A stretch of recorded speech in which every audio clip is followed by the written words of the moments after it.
A wild animal, a storm, a decision that changed two lives forever. She didn't plan to find anything in the woods that day, let alone something that would shake her soul.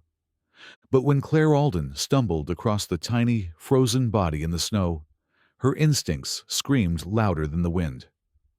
What she did next defied logic and awakened something ancient, something raw. 6 years later, what returned from the wilderness wasn't just a bobcat.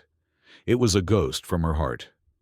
This story will stay with you, long after the last snowflake falls. A cry in the snow. The blizzard had rolled in quicker than expected. Whitefish, Montana was no stranger to snow.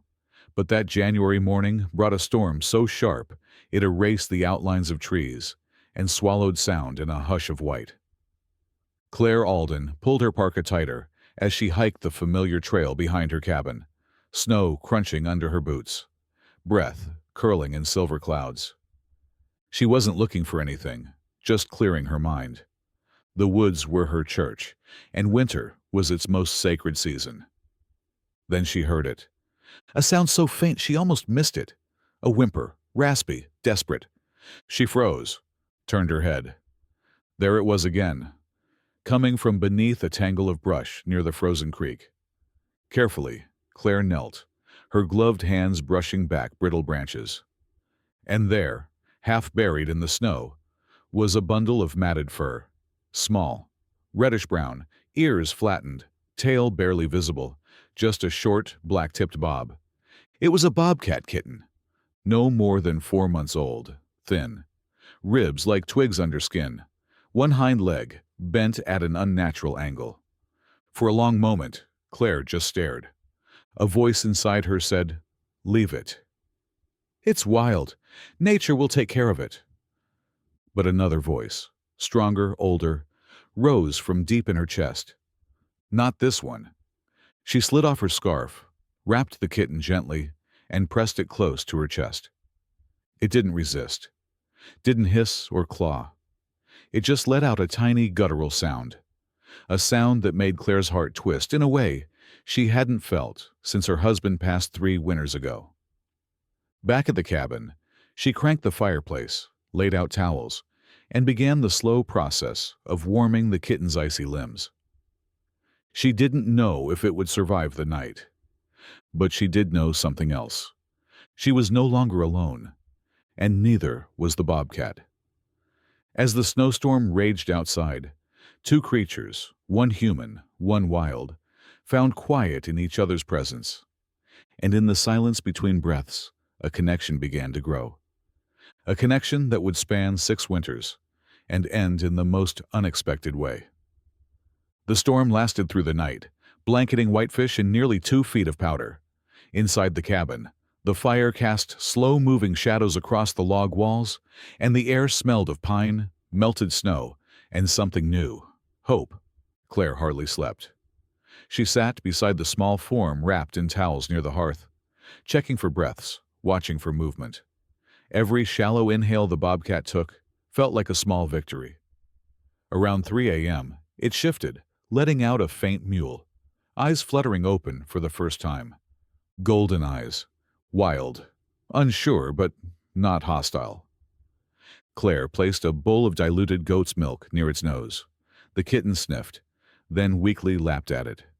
Just a few drops, but enough. Enough to make Claire's shoulders sag in quiet relief.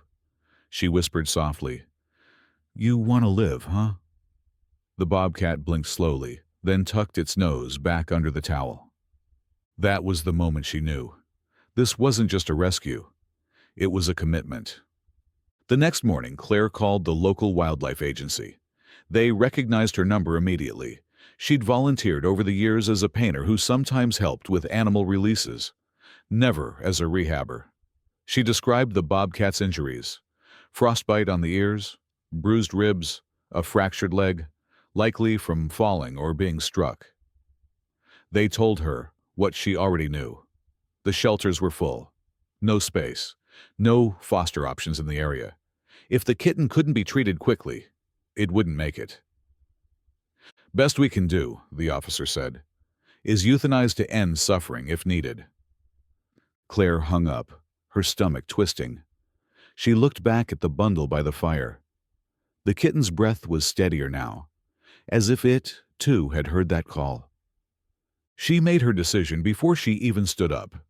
2 days later, with guidance from a wildlife vet 3 counties over, she began nursing the bobcat around the clock.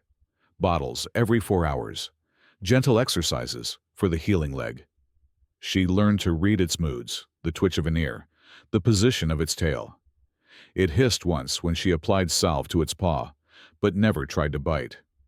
By the end of the week, she gave it a name: Ember. Not because she wanted to tame it, but because of what it represented.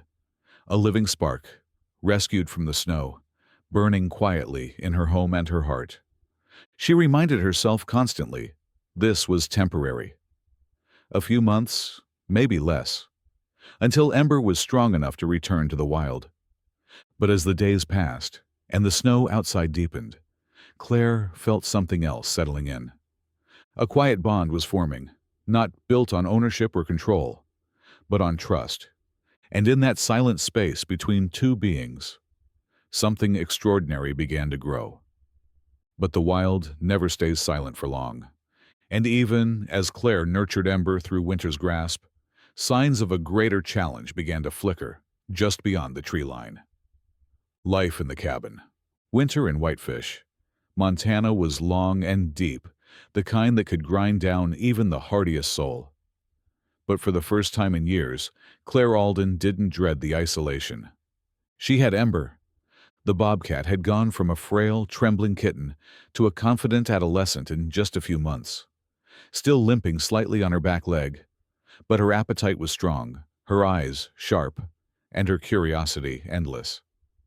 She'd follow Claire from room to room, always at a slight distance, like she wasn't quite sure how close was too close. Claire respected that. Ember was not a pet. She reminded herself often, despite how easy it became to fall into routine. Still, there was no denying the rhythm they shared. At dawn, Claire would build a fire and boil water for tea, while Ember lounged in front of the hearth, paws stretched, ears flicking at every crackle. Claire set up a small, sleeping platform under the cabin's front window, a soft crate with thick towels and fleece. But Ember preferred the wooden bench by the fire, curled like a comma, her bobbed tail flicking in her dreams. Sometimes she'd twitch and let out tiny warbles, half growls that Claire assumed were echoes of the wildlife she hadn't yet lived. By late February, Ember had begun climbing. Shelves, counters, even the exposed beams that crossed the ceiling like the ribs of an old ship. She'd leap from the windowsill to the bookshelf, knocking over mugs and jars, then pause and stare at Claire with that proud, unapologetic gaze only felines possess. Claire would laugh, shake her head and whisper, "You little tyrant." But there was no real anger in her voice, only affection. Outside, the world remained frozen. Claire's truck was buried past the wheels, and the nearest town was an hour away on snowbound roads. But she had everything she needed: food, firewood, and something she hadn't known she was missing, a reason to get up each morning. She began painting again. At first it was just to pass time. But then the images shifted. What had once been landscapes and abstractions became portraits. Not of Ember herself, but the feelings Ember stirred. A swirl of fire and snow, wild eyes beneath stormy skies, quiet footprints in powder blue drifts. She hung one above the mantel. Another she mailed to her sister in Seattle. The days passed like chapters, quiet and full of subtle moments. Ember watching icicles drip from the roof, Claire brushing snow from the satellite dish, meals shared by the fireplace, their shadows flickering on the walls like old ghosts learning to dance again. One morning in March, Claire left the cabin door cracked while bringing in wood. When she turned back, Ember was gone. Her heart clenched. She dropped the logs and ran outside, scanning the yard. Snow, trees, empty space. Then, 30 feet away near the edge of the trees, she saw her, Ember, sitting upright, tail curled neatly around her feet, staring into the forest. Claire called softly, holding her breath. The bobcat turned, ears swiveling, and then, without a sound, padded back toward the cabin. She brushed past Claire's leg on her way in. It wasn't fear that gripped Claire in that moment. It was something else. The reminder that this wildness, this bond, was only borrowed. As spring crept closer, Ember began pacing more. She'd stare longer at the windows. Her energy shifted. Less play, more restlessness. She would disappear under the porch for hours, then return with dirt on her paws and leaves stuck to her coat. Claire knew the signs. Wild animals, even those raised in care, felt the seasons change in their blood. Still, she hoped, maybe they could stretch the time. Just a few more months. But nature doesn't make promises. That spring, the state wildlife department called again. A spot had opened up for an official evaluation. Ember could be tested for release, monitored to see if her hunting skills and territorial instincts were sufficient for survival. Claire felt her stomach turn. She stood in the kitchen after the call, the receiver still in her hand, watching Ember stretch lazily in the sunbeam near the back door. The warmth lit her coat like fire. She looked peaceful, content, but not tamed, never tamed. Claire whispered, almost to herself, "They're going to want you back." Ember's ears twitched. The pull of the wild was growing stronger, and even as Claire tried to hold onto the quiet miracle they'd built, Ember's world was expanding, beyond the cabin walls, beyond the firelight, towards something deeper and older than anything Claire could offer. Whispers of the wild. The snow melted slowly that year. By mid-April, the creek behind Claire's cabin had swollen with runoff, gurgling with a sound that reminded her of childhood, the sound of things moving on, breaking free.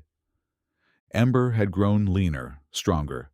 Her coat was thick and glossy now, dotted with black rosettes that shimmered in the sun. She spent more time outside, prowling along the tree line, chasing squirrels, vanishing for hours only to return just before dusk. Her eyes were sharper. Her body coiled like a spring when she moved. Claire pretended not to notice the change. She still refilled the water bowl by the fireplace. Still talked to Ember in the mornings like nothing was shifting. But she knew. One evening, Claire stood on the porch, mug of tea warming her hands. Ember sat at the edge of the yard, staring into the woods. Her posture was different, straighter, stiller, as if she wasn't just observing but listening. The forest was calling.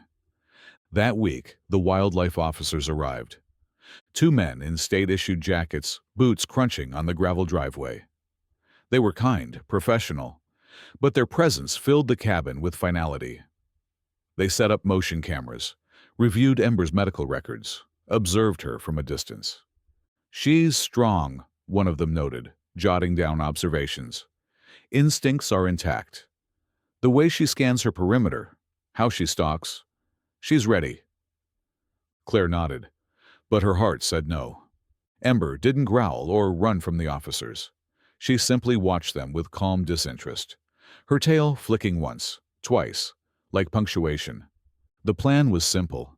In 2 weeks, they would escort Ember to a protected zone, an off-grid section of state forest land 80 miles north, monitored but free. No fences, no feeders, just forest, prey, and freedom. "She won't come back?" Claire asked one evening, her voice low. The older officer hesitated. "Most don't. Once they find territory, they stay.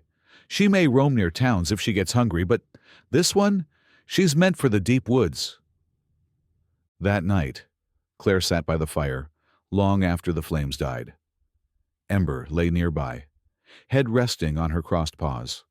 Claire reached out, gently touching her ear. "I'm going to miss you." Ember didn't move, but her eyes opened. They locked onto Claire's, steady and glowing in the dim light. It wasn't understanding in those eyes. It was something older, acknowledgement, as if she, too, felt the weight of what was coming. Over the next few days, Claire prepared quietly. She packed a small bag of Ember's things, blankets, salve, a sketch she'd drawn of her curled by the window. She knew none of it would go, but doing it made it feel like less of a goodbye. She spent more time painting. Her last canvas showed Ember walking through snow, under a blood-orange sky. Her form half vanished into the trees. On the final morning, Claire made breakfast and left the door open. Ember didn't eat. She paced the porch, nostrils flaring at the wind. The officers arrived at 8 a.m. with a tranquilizer dart on standby. But Ember didn't resist. Claire knelt in the grass as they opened the carrier. Ember stepped inside on her own. No struggle, no sound.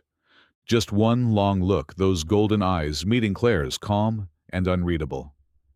Then the door shut, and the wild took her back. Claire thought that was the end of their story. But life in the wilderness writes its own chapters. And 6 months later, under the weight of a first snowfall, something stirred at the forest's edge, something that would unravel everything she thought she'd let go. The last morning. The morning Ember was scheduled to leave. The air was unusually still. No wind, no bird song. Even the snow seemed to fall slower, like time itself had thickened in resistance. Claire rose early, though she hadn't truly slept. The fire was already down to coals. She added a log, more from habit than need. The warmth in the cabin felt hollow. She boiled water, made tea, and set Ember's bowl on the floor one last time. Ember didn't touch it. Instead, she sat near the front door, head raised, ears forward, listening. Claire wrapped herself in a thick wool coat and opened the door. The cold was sharp, biting at her cheeks. Ember stepped past her and into the yard, each paw making soft impressions in the powder. It wasn't like other mornings. There was no pacing, no pause to glance back for approval. This time, Ember moved with certainty. Claire followed, trailing a few yards behind. They reached the ridge behind the cabin, the same place where Ember first looked toward the forest that would soon become hers. Snow drifted lazily from the pines. The sky was iron gray, heavy with silence. Ember stopped, turned, and looked at her. And Claire felt it. Not imagined, not romanticized, real. A pause, a goodbye. Not from a pet, not from a possession, but from a spirit that had once shared her fire, her space, her grief. She dropped to one knee, her voice low. "Go on, girl. You're ready." Ember stepped closer. To Claire's surprise, she raised a paw and placed it gently on Claire's chest, just above her heart. No claws, no pressure, just contact. A moment, a wait. Then Ember pulled back, turned again, and walked toward the tree line. She didn't look back. Claire stood there long after the bobcat disappeared, arms wrapped around herself, eyes unfocused. Snow coated her hair, her shoulders, her boots. When she finally returned to the cabin, the door creaked softly behind her, like it too mourned the change. And in the quiet that followed, Claire whispered aloud to the empty room, "She was never mine. I was hers, for a little while." But fate had one more act to play. Because sometimes, even when the wild calls them back, they remember the firelight. And what happened next, on a night carved by snow and silence, would shake the very core of everything Claire thought she'd accepted. The bobcat saves Claire. It was late November when the storm hit. The kind of blizzard that locals warned about in low voices. The kind that knocked out power, buried trucks, and swallowed cabins whole. Claire had prepared as best she could. Firewood stacked, lanterns fueled, canned food in place. But what she didn't plan for was the fall. She'd gone out just before dusk to check the generator. The snow was deeper than she thought, slick with a hidden crust of ice. As she stepped off the porch, her boot hit a buried rock, and her ankle twisted hard. She collapsed with a sharp cry.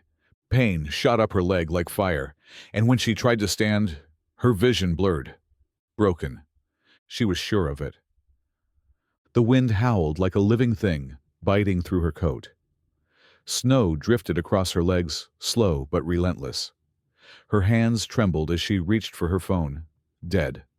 Signal gone with the power. She yelled, once, twice, but the forest swallowed her voice. The minutes passed like hours. The cold seeped deeper.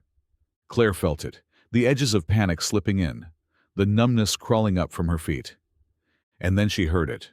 Not the wind, not the creak of trees, but footsteps. Software precise, measured. From the white veil emerged a shape, low to the ground, silent as shadow. At first, her mind couldn't believe it. It had been months. Impossible. But as the snow parted, she saw the golden eyes. Ember. No collar. Thicker, wilder.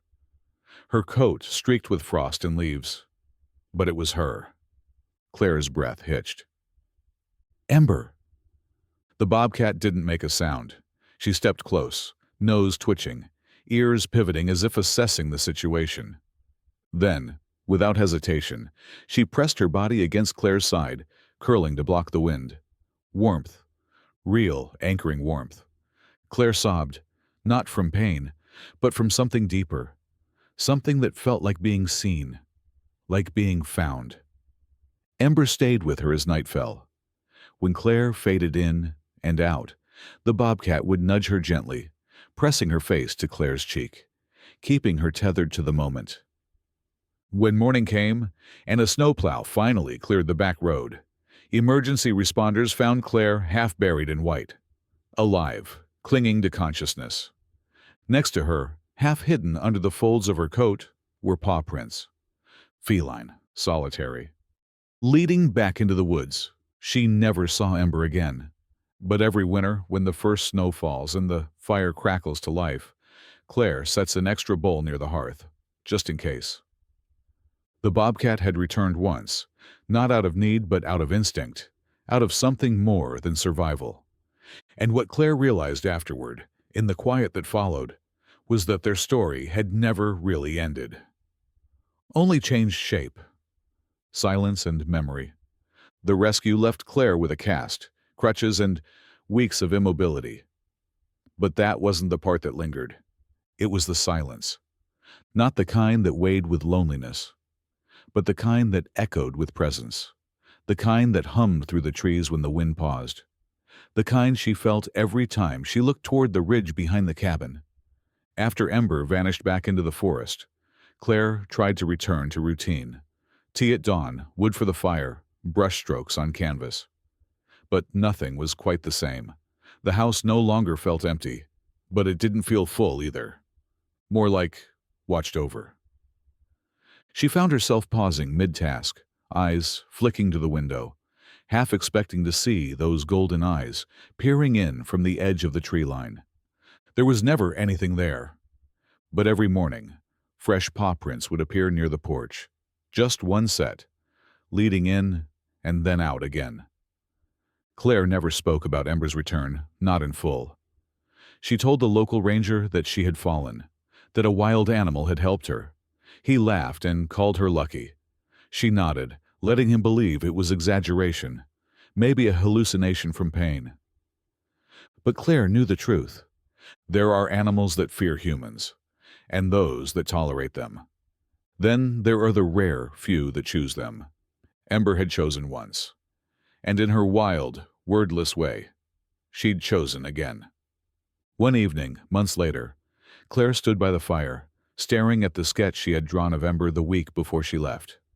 It hung above the mantel, the bobcat half turned, stepping into the trees. Claire took it down, laid it on the table, and began to paint over it. Not to erase, but to evolve. She added layers of snow, a silver sky, and in the background, a second figure. A woman, hand outstretched, not holding on, but letting go. The next day, she framed it and sent it to a wildlife rehab center 2 counties over, with a simple note. Thank you for teaching me what it means to love something wild. The cabin remained her home, as it always had. But it was different now. The silence between storms was a reminder. The paw prints in the snow, a reassurance. And the ember in her heart, the warmth that refused to die out even after 6 long winters, remained as steady as the mountain wind. And one final snowfall, a full year after Ember's return, brought with it a moment Claire never expected. Because love like that, true, untamed love, always leaves a trace, and sometimes it returns. The return visit. The first snow of the new winter came late, early December, soft and slow, blanketing Whitefish in silence once more. Claire sat by the fire that evening, the room glowing in shades of amber and gold. Her crutches were long gone, the limp barely noticeable now. But the memory of that night never left her, nor did the paw prints. She hadn't seen them in weeks. And part of her wondered if Ember had finally found what she was looking for, a new territory, a new life. That night, she didn't expect anything unusual. The tea steeped in its mug. A book lay open on her lap. The cabin creaked with the comfort of heat and wind outside. Then she heard it. A soft thud on the porch, not loud, just enough to make her sit up. She moved to the window and pulled the curtain aside. There, at the edge of the woods, just past the clearing where moonlight touched the snow, stood a silhouette. Larger now, shoulders broader, head taller, but unmistakable. Ember. Claire didn't move. She simply pressed a hand to the glass, her heart thudding in her chest. The bobcat didn't step forward, didn't come to the porch. Instead, she sat, tall, silent, eyes fixed on the cabin. Not wild with hunger, not weak with injury, whole, changed. Claire slowly opened the door and stepped onto the porch, wrapped in a wool blanket. The cold bit at her face, but she didn't care. Ember didn't approach. She didn't need to. Their eyes met across that stretch of snow, a single glance, a stillness that spoke louder than any cry. And then, as gently as she had arrived, Ember turned and disappeared into the trees. No sound, no ceremony. Just presence. Claire stood there long after she was gone, the snow melting in her hair, the world holding its breath. It wasn't a reunion.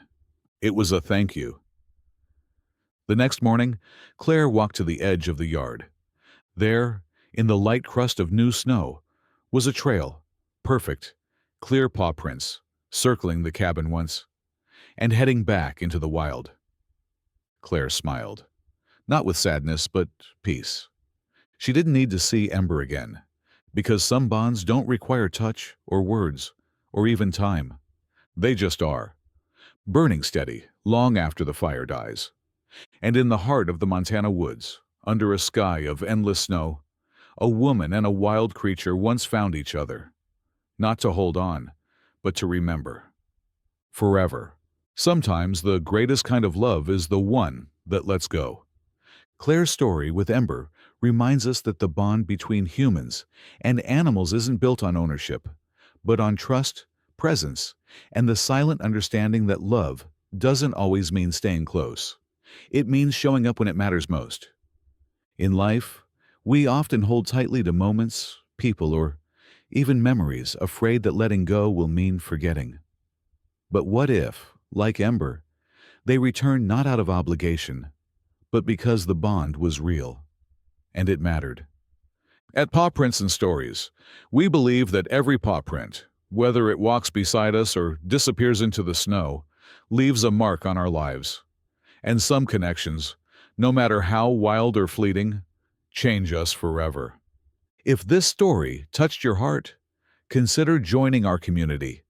Subscribe to Paw Prints and Stories to explore more unforgettable journeys between animals and the humans who dared to care. And now, a question just for you. Would you be brave enough to love something wild, knowing it might leave and hoping it just might return?